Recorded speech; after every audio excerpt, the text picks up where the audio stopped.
Assalamu alaikum, dear brothers and sisters. Welcome back once again to the Dawah series, where we aim to address the top 50 questions and common misunderstandings about Islam. This question is very, very crucial. Let's look at it. It's question number 8. What is the purpose of worship, and why should people worship at all? You must have heard plenty of people asking you this same question over and over and over and again. Let's look at the answer. The idea of servitude has become distasteful to the modern secular mindset, which concerns itself with individual liberties. Some might say that humanity has no need to worship, and that doing so compromises freedom. They forget, however, that absolute freedom is neither possible or even desirable for all members of a society, and that is why every social order has its laws and restrictions. Studies in human psychology confirm that man is a worshipper by instinct, that worship is instilled in him as part of his nature, and that he tends to direct it to whatever he considers worthy. Other human beings, revered customs or superstitions, materialistic ideologies, or his own personal inclinations. An object of worship is that to which one devotes the greatest portion of his thought and efforts.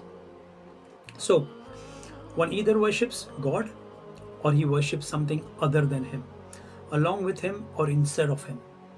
The worship of God alone is liberating in that it frees one from servitude to all else. Many people, bear in mind, many people misunderstand the concept of worship, assuming that it is merely the practice of certain rituals. But in reality, it includes everything done seeking the acceptance of the one worshipped. According to Islam, the worship of God means willingness, obedience to His orders and prohibitions, which, beside prayer and other religious obligations, includes the fulfillment of promises and agreements, honesty and precision in work, teaching and counseling, encouraging righteousness, assisting others, opposing injustice, and so on. Now, worship is the right of the Creator upon His creation.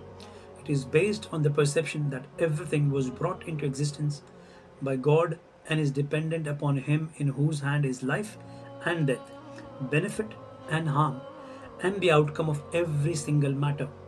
Further, it is based on the knowledge that man is an accountable being in need of God's continuing guidance and acceptance. Now, Islam confirms that although it is His divine right, God does not gain anything from the worship of His servants, nor is He harmed by their refusal. He ordains worship for the benefit of the worshipper himself, and this benefit is obtained by him or her in both this life and the next hereafter.